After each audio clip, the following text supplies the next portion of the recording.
जय गुरु जी, शुक्राना गुरु जी, हर पल हर सांस का शुक्राना गुरु जी। गुरुर् ब्रह्मा गुरुर्विष्णु गुरुर्देवो महेश्वरा, गुरु साक्षात परब्रह्म तस्मै श्री गुरुवे नमः। जय गुरु जी, शुक्राना गुरु जी, और सारी संगत को भी मेरा प्यार भरा जय गुरु जी। संगत जी, आज हम आ गए हैं पार्ट 46 पर, और इसमें जो मैं ये पाठ करने जा रही हूँ, ये दिव्य आभा का जो सत्संग है मेजर जनरल मोहिंदर पाल सिंह संधू जी का है चंडीगढ़ से, और दिव्य आभा के माध्यम से मैं सत्संग को आपके साथ शेयर कर रही हूँ गुरु जी ब्लेसिंग कल्याण कित्ता चैनल पर।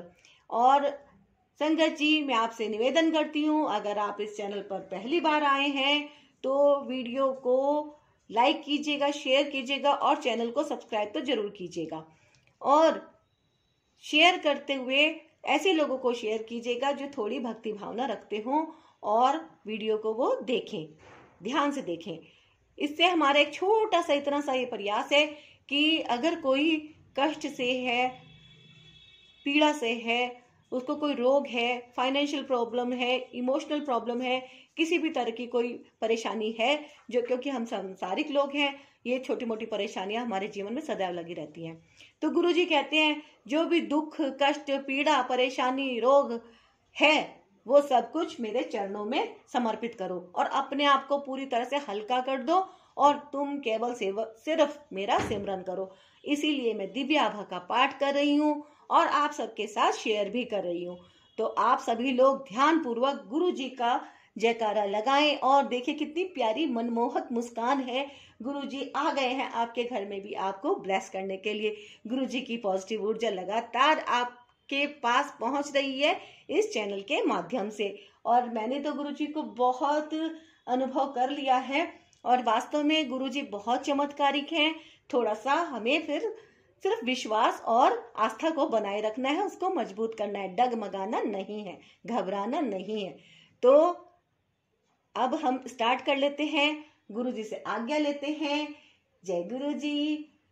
ओम नमः शिवाय, शिव जी सदा सहाय। ओम नमः शिवाय, गुरु जी सदा सहाय। ओम नमः शिवाय, शिव जी सदा सहाय। ओम नमः शिवाय, गुरु जी सदा सहाय। ओम नमः शिवाय, शिव जी सदा सहाय। ओम नमः शिवाय, गुरु जी सदा सहाय। गुरु जी महान है, इनका टाइटल है गुरु जी महान है। जून 2004 में जब गुरु जी ने अपने चरणों में स्थान दिया, तब से हम अत्यंत सौभाग्यशाली रहे हैं। उस समय से हमारे जीवन में अभूतपूर्व परिवर्तन आया है। वह हमें अधिक आश्वस्त और आनंदमय लग रहा है। गुरु जी के मंदिर के शांत वातावरण में अत्यधिक ऊर्जा का आभास होता है। उनकी दया से हम अध्यात्म पथ पर अग्रसर होते रहे हैं। हमारा स्वभाव अब शांत, नम्र और सुखमय है। वास्तव में अब दुख का कोई स्थान नहीं है। यदि कभी कोई कष्ट आता भी है तो हमें पता है कि गुरु जी की छत्र छाया हमारे ऊपर बनी हुई है और उन्होंने हमारे किसी बुरे कर्म के फल को दूर किया है। एक ऐसा अनुभव जो उनके ना होते हुए कहीं अधिक दुखदायी होता। गुरु जी की संगत के साथ एक अनूठा बंधन है जिसमें हम अपने आप को एक बड़े परिवार का सदस्य समझते हैं। हमारे स्वाभिमान का स्थान अब नम्रता ने ग्रहण कर लिया है। हमें संगत से वार्तालाप करना अच्छा लगता है क्योंकि इस प्रकार हम गुरु जी के बारे में और बहुत कुछ जान रहे हैं। सीख के इन अनुभव के साथ इस बड़े परिवार में और सदस्यों के साथ पारस्परिक प्रेम भी बढ़ता है। सत्संगों को सुनकर हमें पता लगा कि गुरु जी को अपने कष्ट बताने की भी आवश्यकता नहीं है। एक हार्दिक प्रार्थना से ही महापुरुष की कृपा हो जाती है। हमें यह भी आभास हो गया है कि गुरु जी से कुछ विनती करने की आवश्यकता नहीं है। इस प्रकार वे आशा भले ही पूर्ण कर दें, संभव है कि वह सबसे अच्छी ना हो। सर्वोत्तम संतुष्टि और आनंद तब मिलते हैं जब गुरुजी स्वयं कुछ प्रदान करें। इस ज्ञान के प्रतिकूल जब भी हम दुविधा में होते हैं, हम गुरुजी से कुछ मांग बैठते हैं क्योंकि हम मनुष्य ही हैं। गुरुजी वह आकांक्षा पूर्ण भी कर देते हैं। मेरी पत्नी, हमारे पुत्र और मैंने गुरुजी के पास जाना एक साथ आरंभ किया था। मेरी पत्नी और पुत्र को शीघ्र ही गुरुजी में विश्वास हो गया था। मेरा संशय बना रहा। सशर्त विश्वास का प्रयास। जब हम गुरुजी के पास दूसरी या तीसरी बार ही गए होंगे, मैंने मन ही मन गुरुजी को कहा, मैं आपको तब गुरु मानूंगा जब आप चंडीगढ़ में एक व्यापारी के पास अटके हुए मेरे 5 लाख रुपए वापस दिला देंगे। परंतु कुछ और दिन संगत में आने के बाद मुझे लगा कि गुरुजी के सामने केवल कुछ धन के लिए ऐसी शर्त रखकर मैंने बहुत बड़ी भूल कर दी थी। मैं फिर उनसे विनती कर क्षमा याचना करने लगा और कहने लगा कि इस धन के लिए मुझे आपकी सहायता नहीं चाहिए। 1 सप्ताह के पश्चात जब मैं बेंगलोर में था, मुझे उस व्यापारी का फोन आया। उसने कहा कि वह पैसा वापस दे देगा और साथ में 3000 रुपये ब्याज भी देगा। गुरुजी महान हैं। जय गुरुजी। गुरुजी की सुगंध। प्रारंभिक दिनों में जब भी हम मंदिर जाते थे, मेरी पत्नी और मेरे पुत्र को उनकी तीव्र सुगंध आती थी, पर मुझे नहीं। संभवतः मैं गुरुजी में इतना विश्वास नहीं करता था। 1 महीने के पश्चात रात को शैया पर लेटे हुए मैं सामने गुरुजी का चित्र देख रहा था। उनके बारे में सब अति सुंदर सत्संग सुनने के पश्चात भी उनमें संशय के भाव रखने के लिए मैं क्षमा याचना कर रहा था और मन ही मन उनका सच्चा भक्त बनने का वचन ले रहा था। इससे पहले मैंने कभी इतनी निष्कपट प्रार्थना नहीं करी होगी। अचानक मेरे तकिए से उनकी तीव्र सुगंध आई, जिसकी पुष्टि मेरी पत्नी ने भी की। अति उदार गुरुजी ने मेरी प्रार्थना सुन ली थी और मैं उनका सच्चा सेवक बन गया था। उसके बाद मैंने कभी भी पीछे मुड़कर नहीं देखा। मेरे गुरुजी महान हैं। जय गुरुजी। अनुपस्थित पुत्र के लिए लड्डू। मेरा बेटा समर नाविक है। वह अपने जहाज पर चला गया था। गुरुजी अक्सर मेरी पत्नी बब्बू से उसकी कुशलता पूछते रहते थे। एक शाम को हम गुरुजी के मंदिर में थे। गुरुजी कहीं बाहर गए हुए थे और हम उनकी प्रतीक्षा कर रहे थे। वे रात्रि को 1 बजे लौटे और संगत में लड्डू बांटने लगे। यद्यपि उन्होंने प्रत्येक भक्त को 1-1 लड्डू दिया, मेरी पत्नी को 2 दिए। मेरी पत्नी खुशी खुशी मेरे पास आई और बोली कि गुरुजी ने हमारे बेटे के लिए भी 1 लड्डू दिया है। वह यह कह रही थी कि कर्नल जोशी, गुरुजी के एक अनुयायी, मेरे पास आए और अपना फोन मुझे थमा कर बोले कि हमारा बेटा बात करना चाह रहा है। मैंने उससे पूछा कि वह इस समय कैसे फोन कर रहा है। उसने उत्तर दिया कि उसकी बात करने की इच्छा हो रही थी और उसने सोचा कि हम लोग इस समय गुरुजी के मंदिर में ही होंगे। गुरुजी महान हैं। जय गुरुजी। पत्नी के रोग हरण। मेरी पत्नी 3 बार गुरुजी की दया से स्वस्थ हुई है। 1981 में वह मैनियर रोग से पीड़ित थी। इसमें कान से अंदर के प्राकृतिक तरल का असंतुलन हो जाता है। इससे उसको सिर में चक्कर और आधा सीसी के दर्द होते रहते थे। भारत और अमेरिका में करवाई हुई चिकित्साएं असफल रही थी। 1992 में एक होम्योपैथिक औषधि की सहायता से उसे दबाया जा सका। जब तक वह औषधि लेती रहती थी, लक्षण कम हो जाते थे। गुरुजी की संगत में 1 माह जाने के पश्चात उसने गुरुजी से मन ही मन निवेदन किया कि वह अब यह होम्योपैथिक औषधि कभी नहीं लेगी। उसे स्वस्थ करना अब उनके हाथ में है। औषधि छोड़ने पर उसकी वेदना अति तीव्र हो गई, परंतु उसने वह दवाई नहीं ली। यह 15 दिन तक रहा। उसके पश्चात किस प्रकार से शुरू हुए थे, उसी प्रकार से एकदम समाप्त हो गए। उसके बाद आज तक वह फिर कभी नहीं हुए। गुरुजी महान है। अप्रैल 2005 में बब्बू की आंख में काले धब्बे होने लगे। नेत्र विशेषज्ञ ने उसका परीक्षण करने के पश्चात बताया कि उसका दृष्टि पटल सूजा हुआ है और यदि उसने तुरंत स्टेरॉइड की गोलियां खानी आरंभ नहीं करी तो वह अपनी दृष्टि भी खो सकती है, किंतु इन्हें खाने से उसका अप्रकट तपेदिक रोग उभर सकता था, अतः उसे उसकी भी चिकित्सा करानी पड़ेगी। यह सुनकर वो चिंतित हो गई। चूंकि हम गुरुजी से सीधे इसका उल्लेख करने में झिझक रहे थे, एक अन्य महिला गुरुजी की दीर्घकालीन भक्त ने गुरुजी को इसके बारे में बताया। फिर भी जब बब्बू उनसे आज्ञा ले रही थी, गुरुजी कुछ नहीं बोले। रोग के भय से बब्बू ने गुरुजी को कहा कि वह स्टेरॉइड नहीं लेना चाहती है। गुरुजी ने मुस्कुराकर हमारे फिरोजपुर वाले घर में रखा हुआ शुद्ध मधु लाने को कहा। बब्बू जब वह शहद लेकर आई तो गुरुजी ने उसे अभिमंत्रित किया और उसे अपनी आंखों में डालने के लिए कहा। कुछ दिन पश्चात बब्बू का परीक्षण चंडीगढ़ स्थित हमारे पारिवारिक नेत्र विशेषज्ञ ने किया। उसने कुछ औषधियां खाने को कहा और आंखों में डालने वाली बूंदे भी दी। उसने आंखों में मधु डालने को मना करा क्योंकि उससे आंखों में डालने वाली बूंदों का प्रभाव नहीं रहेगा। हमने चिकित्सक का कहा माना, किंतु आंखों में शहद भी डालते रहे। 2 सप्ताह के उपरांत उसकी आंखें बिल्कुल ठीक हो गई और तपेदिक के परीक्षण का परिणाम भी नकारात्मक निकला। चिकित्सक ने बताया कि उनके पास एक अन्य महिला रोगी इसी प्रकार से समस्या के साथ आ रही है। उसका रोग इतना अधिक नहीं है, किंतु उसे लाभ नहीं हुआ है। बब्बू का उदाहरण तो वास्तव में चमत्कार है। उसने बब्बू से पूछा कि क्या वह भगवान में विश्वास करती है, क्या इसमें कोई शंका थी। गुरुजी महान है। पिछले 9 वर्षों से बब्बू के मुख पर विषाणु जनित मस्से हो रहे थे। त्वचा विशेषज्ञ की अनेक औषधियां और उनको जलाने की क्रियाएं असफल रही थी। अतः अंततः उसकी चिकित्सा गुरुजी के ही एक अन्य भक्त डॉक्टर D.R. चौहान ने मार्च 2006 में करी। एक सप्ताह में ही कभी फिर वापस ना आने के लिए वह सब लुप्त हो गए। गुरुजी महान हैं। जय गुरुजी। दुर्घटना से रक्षा। दिसंबर 2006 में चंडीगढ़ में एक चौराहे पर 80 किलोमीटर के वेग से आती हुई एक एम्बेसडर गाड़ी ने हमारी जैन गाड़ी पर किनारे से आकर टक्कर मारी। हमारी गाड़ी 4 फुट दूर चली गई। उसके दरवाजे, खिड़कियां, मडगार्ड, सामने का शीशा, यहाँ तक कि गाड़ी का यंत्रों वाला हिस्सा भी टूट गया। इतनी जोर से दुर्घटना होने के बाद भी हम चारों सुरक्षित बाहर निकल आए। गाड़ी को ठीक कराने के लिए मुझे कुछ धन व्यय नहीं करना पड़ा, क्योंकि एम्बेसडर गाड़ी के स्वामी ने पूरा पैसा दिया। यह सब केवल गुरुजी की दया से ही संभव हो पाया। गुरुजी महान हैं। हम गुरुजी के लिए उनके अत्यंत आभारी हैं।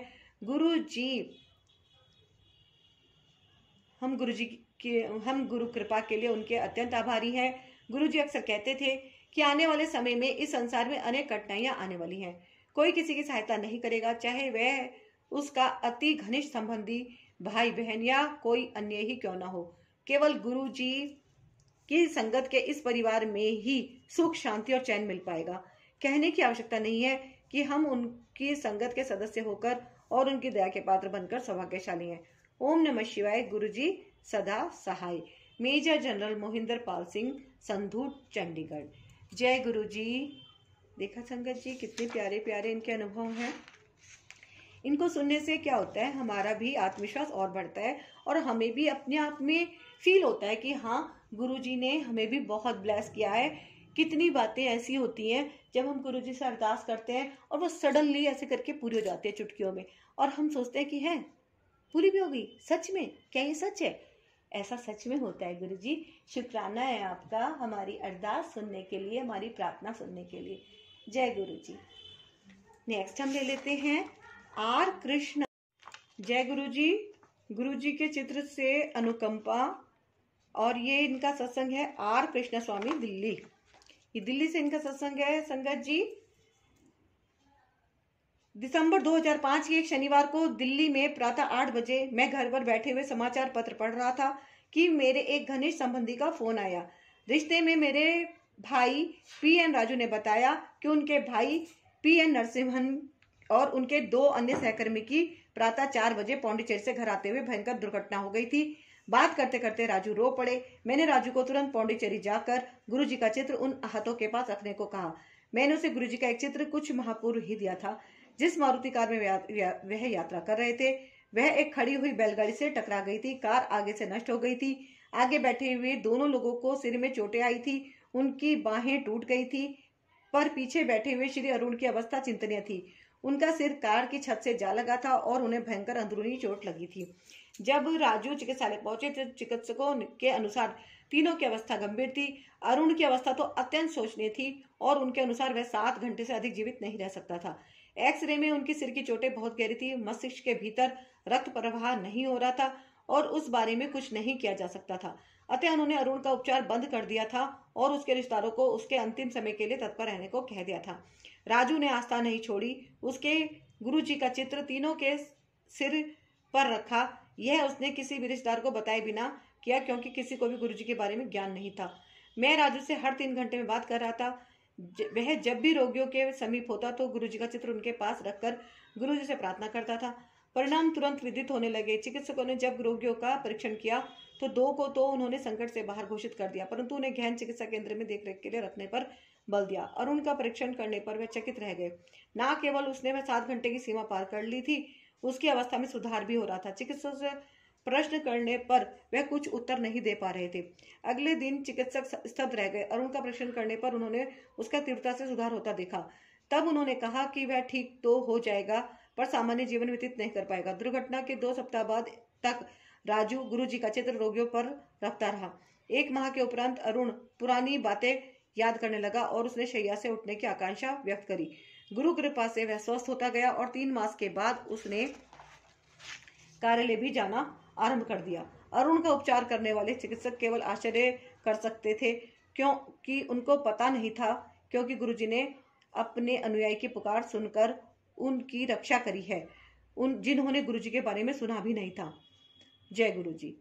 सत्संग से उपचार। गुरुजी के आशीर्वाद का एक अवसर 9 मास पूर्व भी आया था, जब मैंने गुरुजी के दर्शन भी नहीं किए थे। मैं अपने 2 अतिथियों से वार्तालाप कर रहा था, मेरी मामी श्रीमती विजया और भाभी श्रीमती राजलक्ष्मी। मेरी मामी स्पॉन्डिलाइसिस की रोगी थी और भाभी पिछले 15 वर्ष से अधःशिशी दर्द से पीड़ित थी। वार्ता करते हुए विजया ने बताया कि ना तो वह शैया पर सो पाती थी, ना ही किसी भी वाहन जैसे रिक्शा, कार, बस या ऑटो में यात्रा कर पाती थी। वह अपने मन की शांति खो चुकी थी। तमिलनाडु के एक विशेष स्पॉन्डिलोसिस विशेषज्ञ डॉक्टर मईल वाहन ने कह दिया था कि उनको इस वेदना के साथ ही शेष जीवन व्यतीत करना पड़ेगा। श्रीमती राजलक्ष्मी को इतनी अधिक पीड़ा होती थी कि वह आत्महत्या करने का सोचने लगती थी।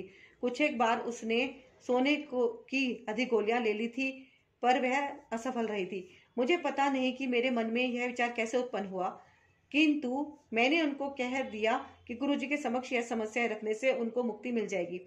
उस समय मेरे पास गुरुजी का एक ही चित्र था, पर मैं उनको गुरुजी के बारे में बताता गया।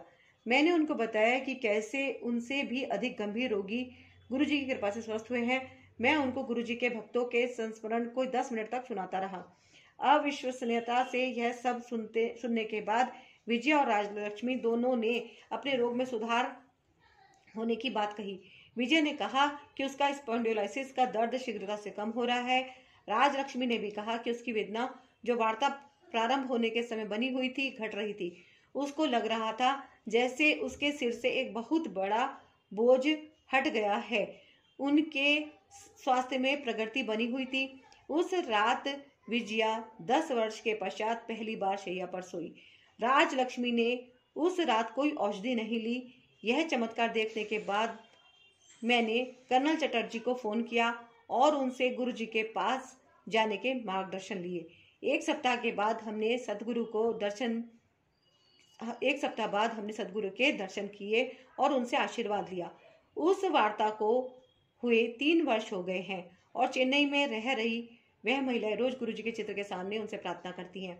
अब उनमें उन रोगों के कोई आसार शेष नहीं है। आर कृष्ण स्वामी, दिल्ली। जय गुरु जी, शुक्राना गुरु जी।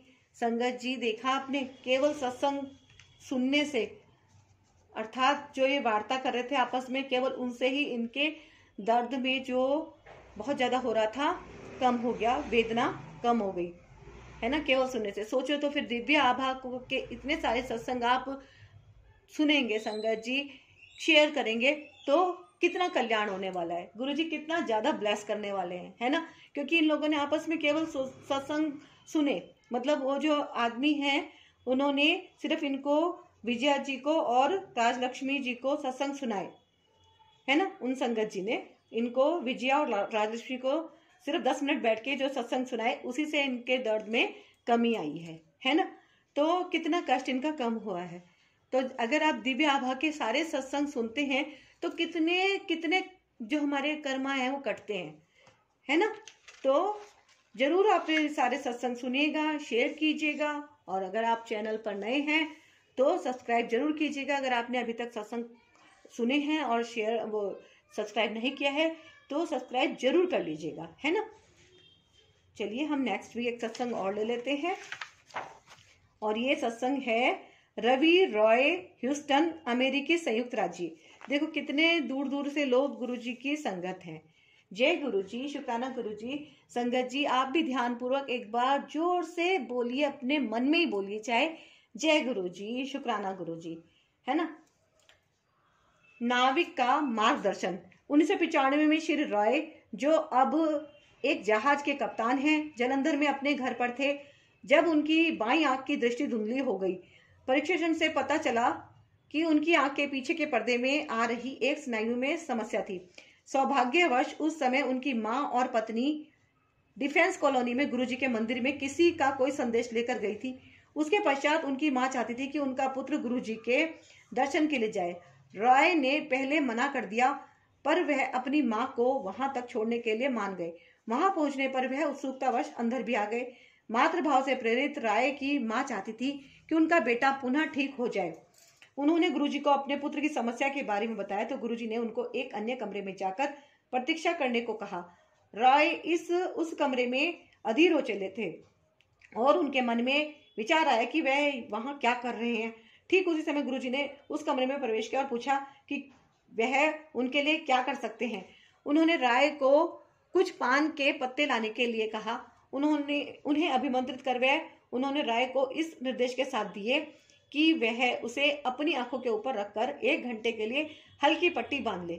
उसके बाद उन पत्तों को बहते जल में प्रवाह कर दे। राय ने वैसा ही किया और 1 घंटे के पश्चात उनकी आंख की दृष्टि ठीक हो गई थी। राय ने गुरुजी के दर्शन के लिए जाना आरंभ कर दिया। तीसरी या चौथी बार जाने पर उन्हें एक स्वप्न दिखाई दिया। स्वप्न में उन्हें उठाया गया और उन्होंने देखा कि उनके कमरे की दीवार पर नीली आभा है। उसमें उन्हें शिव दिखाई दिए और उनके पीछे पीले कपड़े धारण किए गुरुजी, पर गुरुजी के सिर के स्थान पर शिवलिंग था। उन्होंने अपनी पत्नी अनु को जगाया, पर तब तक वह आभा दृश्य हो गई। उस समय तक राय शिव को मात्र कल्पना मानते थे। गुरुजी ने राय परिवार पर अपनी कृपा करनी आरंभ कर दी थी। अनु की पीठ के निचले हिस्से में मेरुदंड का एक चक्र हिला हुआ था। वह सदा चौड़ी पेटी बांधे रहती थी। चिकित्सकों के अनुसार उसका एकमात्र निवारण शल्य क्रिया थी, परंतु उसमें सबसे बड़ी विपदा थी कि अनजाने में किसी अन्य नस को चोट पहुंचने से लकवा हो सकता था। गुरुजी को इस समस्या का पता लगने पर उन्होंने चम्मच अनु की पीठ पर लगाकर निरीक्षण किया। उसकी वेदना तुरंत समाप्त हो गई और पुनः कभी नहीं हुई। उसके थोड़े दिन पश्चात जब वह दंपति हेमकुंड साहिब गए, जहां पर 22 किलोमीटर का पैदल का मार्ग है, अनु सबसे आगे चल रही थी। राय को अपने जहाज पर जाने में 1 आध मास का समय और बचा था। उन्होंने अपनी मौसी, जिनके हृदय का बॉल बदला जा चुका था, जलंधर बुलाने का निश्चय किया, जिससे गुरुजी के आशीष का फल प्राप्त हो सके। इस अंतराल में गुरुजी उससे सदा पूछते रहते थे कि वह जहाज पर कब जा रहे हैं, तो उनका उत्तर 1 मास ही रहता था। वह राय को एक शब्द भी सुनने को कहते थे, जिसके शब्द कुछ इस प्रकार थे: नया भक्त पहली सीढ़ी पर ही है, पर उसने सबको आस्था के मार्ग पर बुलाना आरंभ कर दिया है। तथापि इन संकेतों को अनदेखा कर राय अपनी योजना के अनुसार पुणे गए और मौसी को लेकर वापस आए। जब वह गुरुजी के दर्शन के लिए गए तो दर्शन सहज नहीं हुए। भक्त बताते कि गुरुजी पाठ कर रहे हैं या मुख्य द्वार बंद होता था। स्पष्टतया कुछ विशेष बात अवश्य थी। फिर एक दिन दर्शन हो ही गए। गुरुजी ने मौसी को आशीष दिया और पुणे वापस जाने को कहा। गुरुजी के इस कथन की अवहेलना हुई। पुनः गुरुजी के दर्शन पर जाने पर उन्होंने फिर उनको वापस घर जाने को कहा। राय के पूछने पर कि क्या वह रह सकती हैं, गुरुजी चुप रहे। स्पष्ट था कि वह उन्हें वापस पुणे भेजना चाह रहे थे। शीघ्र ही राय अपने जहाज पर जाने के लिए जलंधर से चलने वाले थे कि उनकी मौसी के हृदय में समस्या हो गई। उन्हें वहीं के सेना चिकित्सालय में प्रवेश कराना पड़ा। जब तक राय अपने जहाज पर पहुंचे, उनकी मौसी की अवस्था बहुत बिगड़ चुकी थी। तथापि गुरुजी के कारण उनके अंतिम दिन बहुत प्रसन्नतापूर्वक बीते। उनके परिवार के सदस्य भी उनसे मिल सके। मौसी ने अपने परिवार के सदस्यों को बताया कि गुरुजी के कारण वह उन्हें देख पाए और उनसे बात कर पा रहे हैं। उनकी मृत्यु भी बहुत शांतिपूर्ण हुई, पर राय को संदेश मिल गया था। यदि वह उन्हें वापस पुणे ले जाते तो उनको अंत संभवत इस भांति नहीं होता। जय गुरुजी। गुरुजी के कथन पर पदोन्नति। राय एक बार अपनी कंपनी बदलना चाह रहे थे, क्योंकि अपने कार्य में दक्ष होते हुए भी पिछले 4 वर्ष से जहाज के कप्तान के पद पर उनकी उन्नति रुकी हुई थी। वह चंडीगढ़ में अपनी पत्नी का जन्मदिन मना रहे थे जब उनकी मुंबई में एक अन्य कंपनी से फोन आया। उन्होंने उन्हें कप्तान का पद लेने की बात कही। राय गुरुजी की आज्ञा लेने दिल्ली आए तो गुरुजी ने केवल घूम आ कहकर दे दी। मुंबई पहुंचकर राय ने नियमानुसार अपने स्वास्थ्य परीक्षण करवाए और फिर उस कंपनी के अधिकारियों से मिले। वार्तालाप करते हुए उन्होंने उनके व्यवहार में परिवर्तन देखा। वह उनको कप्तान बनाने से पूर्व 2 मास तक जहाज का कार्य करने को कह रहे थे। राय ने मना कर दिया। वापस आकर उन्हें पता लगा कि उनकी पुरानी कंपनी उन्हें वापस बुला रही थी। गुरुजी ने उनके साथ कार्य करने का परामर्श दिया। फलस्वरूप राय स्कॉटलैंड गए, जहां पर उनका जहाज बंदरगाह पर जाने वाला था। जहाज 2-3 दिन देरी से आया और वह वहीं पर रहे। जिस दिन जहाज आने वाला था, राय को एक सपना आया। उन्होंने गुरुजी को उन्हें एक तिथि बताते हुए देखा, 15 जुलाई। उनकी नींद टूट गई और बहुत सोचने पर भी उन्हें इस तिथि का अर्थ समझ नहीं आया। जब जहाज आया तो उन्हें जहाज के प्रमुख को निर्वृत्त नहीं करना था, परंतु जहाज प्रमुख को निर्देश था कि वह राय को कैरेबियन तक अपने साथ कार्य करवाते हुए ले जाए और वहां पहुंचकर राय को जहाज को का उत्तरदायित्व सौंप दे। राय को इस बारे में कुछ पता नहीं था। गंतव्य पर पहुंचकर राय ने अपना कप्तान का कार्यभार संभाला और वह तिथि थी 15 जुलाई। उनका स्वप्न साकार हुआ था क्योंकि उन्होंने गुरुजी के कथन का अक्षरश पालन किया था। अगले 9 माह तक, जब तक वह गुरु जहाज पर रहे, उन पर गुरुजी की कृपा बनी रही। कृपा इतनी अधिक थी कि वह जो भी चाहते थे हो जाता था। वह इस विचार से भयभीत हुए कि वह कोई अनैतिक इच्छा न कर बैठे।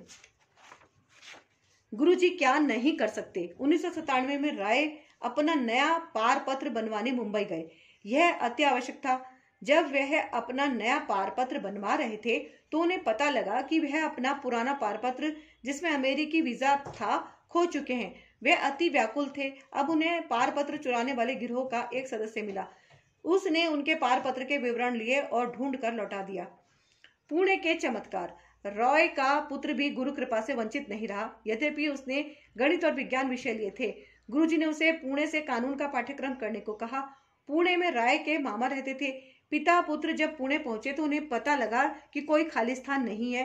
क्योंकि वह परीक्षा में नहीं बैठा था, उसे कहीं स्थान मिलने की संभावना भी नहीं थी। पुणे विश्वविद्यालय ने और विद्यार्थियों को प्रविष्ट कराने का निर्णय लिया। वह परीक्षा में बैठा और उसे प्रवेश मिल गया। गुरुजी ने उसके प्रवेश मिलने पर कहा कि केवल उसको प्रवेश दिलवाने के लिए उन्हें 60 अन्य छात्रों को प्रवेश दिलाना पड़ा। फिर गुरुजी को उसे हर वर्ष उत्तीर्ण भी करना पड़ा। उस पर दिव्य कृपा बनी हुई थी। जब गुरुजी ने कहा कि उसके मित्र तो अनुत्तीर्ण होते रहे हैं, वह प्रत्येक वर्ष उत्तीर्ण रहा है। राय के मामा जी भी लाभान्वित हुए। एक बार गुरुजी ने राय को अपने मामा जी को देने के लिए अपना एक चित्र दिया। यह अचंभे की बात थी क्योंकि राय ने कभी गुरुजी से अपने मामा जी के बारे में बात नहीं करी थी।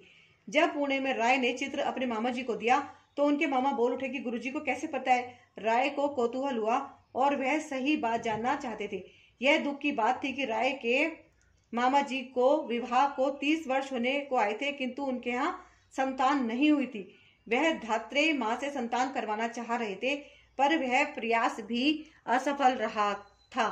गुरुजी का चित्र आने के पश्चात उनके मामा जी के यहाँ पुत्र उत्पन्न हुआ। उस समय तक वह गुरुजी से मिले भी नहीं थे। पुत्र होने के पश्चात वह पुणे से गुरुजी के दर्शन करने आने लगे। जय गुरुजी। मध्य रात्रि 3:30 टोक्यो राय जागे। राय और उनके परिवार के सदस्य गुरुजी के अनुयायी थे। उनके पिता दर्शन के लिए नहीं आना चाहते थे। उनके मतानुसार मनुष्य को अच्छा रहकर केवल ईश्वर से संबंध बनाकर रखना चाहिए। कोई उनके न आने की बात से असहमत भी नहीं था। एक दिन राय परिवार गुरुजी के दर्शन के लिए अपने पिता को यह बोलकर आए कि वह शहर जा रहे हैं। जब वे गुरुजी के पास आए तो उन्होंने जानते हुए कि वह अपने पिता से क्या कहकर आए हैं, उनको शहर जाने को कहा। राय परिवार घर लौटा और प्रेरित होकर अपने पिता को गुरुजी के बारे में बताया। गुरुजी ने पिता की भी रक्षा करी। गुरुजी की आज्ञा पर राय परिवार अपना घर जालंधर से चंडीगढ़ बदल रहा था। गुरुजी पहले गया और राय के पिता सामान ला रहे थे। परिवार पहले गया और राय के पिता सामान ला रहे थे। उसमें गुरुजी का चित्र भी था। जिस दिन राय के पिता चंडीगढ़ में नए घर में पहुंचे, उनको दिल का दौरा पड़ा। उन्हें सेना चिकित्सालय में ले गए। गुरुजी उस समय दिल्ली में थे और राय अपने जहाज पर टोक्यो में। राय अपने कक्ष में सो रहे थे जो अंदर से बंद था और उन्हें ऐसा लगा जैसे कोई पैर हिलाकर उनको जगा रहा है। उसी समय उनकी पत्नी का फोन आया कि उनके पिता की स्थिति ठीक नहीं है। राय ने उत्तर दिया कि उन्हें अभी गुरुजी ने जगाया है और वे पिता की भी रक्षा करेंगे। इतने में पता लगा कि उनके पिता की धमनियां बंद हो गई हैं, पर वे चिकित्सालय से वापस घर आ गए। 10 दिन बाद वे पुनः चेतना खो बैठे। इस बार गुरुजी को समस्या से अवगत कराया गया। उन्होंने दंपति को बुलाकर उपचार दिया। शीघ्र ही राय के पिता की स्थिति में सुधार आया, पर उनका एक परीक्षण शेष था। गुरुजी ने राय को उससे एक दिन पहले अपने पिता को विस्की का पैक पिलाने को कहा। जब परिणाम आया तो चिकित्सक कुछ नहीं बोले। वह परिणाम लेकर अन्य चिकित्सकों के पास गए। वापस आकर विस्मित चिकित्सक ने बताया कि हृदय तो बिल्कुल ठीक है। यदि पिता का रोग निदान हुआ था तो माँ को भी गुरुजी का आशीर्वाद प्राप्त हुआ। जालंधर में एक बार नहाते हुए उन्हें प्रतीत हुआ कि गुरु ग्रंथ साहिब के पृष्ठ खुलते जा रहे हैं और उसमें गुरु जी की मुखाकृति दृष्टिगोचर है। उनकी मां ने कहा कि दिव्या आत्मा ने स्वतः पाठ करवा दिया। रवि रॉय, ह्यूस्टन, अमेरिकी संयुक्त राज्य। जय गुरु जी, शुक्राना गुरु जी। संगत जी, देखा सुना, इसमें एक बात कैसी कैसी लगी आपको? एक बात मेरे को बहुत दिल को छू गई कि जो इन्होंने बोला कि शब्द सुनने के लिए बोला गुरुजी ने, जो ये राय है इनको, कि नया भक्त पहली सीढ़ी पर ही है, पर उसने सबको आस्था के मार्ग पर बुलाना आरंभ कर दिया। तथापि इन संकेतों को अनदेखा न कर राय अपनी योजना के अनुसार पुणे गए और मौसी को लेकर वापस आए। तो ये एक बिल्कुल सही बात है कि जो इन्होंने शब्द में सुनाया, शब्द जो गुरबाणी के शब्द होते हैं, कि उसका मतलब है कि अभी नया भक्त पहली सीढ़ी पर है। तो मुझे तो अपने लिए भी यही फील होता है कि मैं भी अभी गुरुजी पहली सीढ़ी पर हूँ, लेकिन मन में ऐसा है कि बस जितने भी नए लोग हैं वो आपके चरणों से जुड़ जाएं। बस यही मेरा अपना संकल्प रहता है कि जो भी नए लोग हैं जिनको जानकारी का अभाव है वो जरूर गुरुजी के चरणों में आ जाएं और गुरुजी की ब्लेसिंग हम सबको बराबर मिलती रहे, है ना। तो संगत जी, अगर आप इस चैनल पर पहली बार आए हैं, मैं आपसे रिक्वेस्ट करती हूँ, निवेदन करती हूँ कि आप सभी दिव्य आभा का पूरा सत्संग सारे जितने भी हैं सारे सुने, प्रस्तावना से सुने, है ना। 1 2 3 4 जितने भी पार्ट अब तक हो चुके हैं सारे पार्ट जरूर सुने। अगर आगे पीछे हो जाते हैं तो कोई बात नहीं है, आप एक डायरी मेंटेन कर लीजिए और उसमें नोट कर लीजिए, जिससे कि आप एक दिन में 2 सत्संग सुने, 4 सत्संग सुने, 8 सत्संग सुने, सारे सत्संग आप उसमें नोट करते रहें, ताकि कम से कम आप पूरी दिव्य आभा के एक बार तो सत्संग जरूर सुन लें। आगे पीछे हो जाए तो कोई बात नहीं, आपको बस सबके सत्संग सुनने अवश्य है ना। तो अगर आप चैनल पर पहली बार आए हैं, वीडियो को अगर आप पहली बार वॉच कर रहे हैं, तो रिक्वेस्ट है चैनल को सब्सक्राइब जरूर कर लीजिएगा, वीडियो लाइक कीजिएगा, ज्यादा से ज्यादा शेयर कीजिएगा। मिलती हूँ मैं आपसे अब नेक्स्ट वीडियो में, तब तक के लिए जय गुरुजी। आगे दीजिए गुरुजी, अगर कुछ गलती हो गई हो तो उसके लिए क्षमा कीजिएगा गुरुजी। संगत जी आप भी क्षमा कीजिएगा, और सारी संगत को, गुरुजी को जय गुरुजी, जय गुरुजी, जय गुरुजी।